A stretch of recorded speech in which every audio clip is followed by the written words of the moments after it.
সবাইকে আমার চ্যানেলে স্বাগতম। আশা করি সবাই ভালো আছেন। আজকের ভিডিও টপিক হচ্ছে আপনি আপনার শত্রুর প্রস্রাব বন্ধ করে দিতে পারবেন। যদি কেউ আপনার সাথে অনেক বেশি শত্রুতা করে, আপনি শত্রুর জ্বালায় অতিষ্ঠ জর্জরিত হয়ে থাকেন, তাহলে যদি আপনি শত্রুকে কোনোভাবে সহায়তা করতে চান বা কোনো প্রকার বান প্রয়োগ করতে চান, তাহলে আজকের ভিডিওটা আপনার জন্য।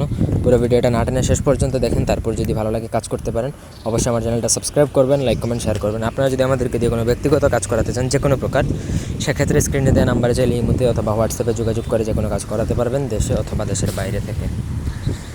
এই বানটা যদি আপনি আপনার শত্রুর উপর প্রয়োগ করেন, তাহলে তার প্রস্রাব বন্ধ হয়ে যাবে। প্রস্রাব বন্ধ হয়ে তার তলপেট সেটা ফুলতে শুরু করবে।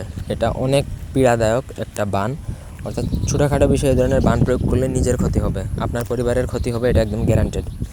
যদি আপনি আসলেই অনেক বেশি অতিষ্ঠ হন, তাহলে শত্রুর উপরে এই বানটা প্রয়োগ করতে পারেন। যে কোনো অমাবস্যাতে আপনাকে ভোজপত্র সংগ্রহ করতে হবে। ভোজপত্র সংগ্রহ করে ভোজপত্রের মধ্যে যে কোনো কিছুর রক্ত দ্বারা এই নকশাটা লিখতে হবে। যে কোনো কিছুর রক্ত, কিসের রক্ত আপনার ব্যক্তিগত ব্যাপার, যে কোনো কিছুর রক্ত দিয়ে আপনাকে এই নকশাটা লিখতে হবে। নকশাটা লিখার পরে নকশার নিচে শত্রুর নাম, শত্রু ছেলে হলে তার নাম এবং তার বাবার নাম, শত্রু যদি মেয়ে হয় তাহলে তার নাম এবং তার মায়ের নাম লিখে আপনাকে নকশাটা লেখা কমপ্লিট করতে হবে।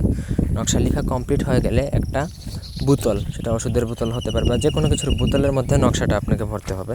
নকশাটা ভরে বোতলের মুখটা বন্ধ করে দেবেন। বন্ধ করে দিয়ে যে কোনো শনি অথবা মঙ্গলবার দিনে আপনাকে যে কোনো শ্মশানঘাটে অথবা ওই কবরস্থানে যেয়ে আপনাকে সেই ডিব্বাসহ নকশাটা আপনাকে পুঁতে দিতে হবে। কিন্তু নকশাটা যখন পুঁতবেন তখন একা যাবেন, বা নকশাটা যখন লিখবেন তখনও একা লিখবেন। কাউকে সাথে নিয়ে এই ধরনের কাজ করবেন না, তাহলে কিন্তু কাজের ফলাফল আসবে না। নকশাটা পুঁতার সাথে সাথেই কিন্তু শত্রুর উপর বান চালান হয়ে যাবে।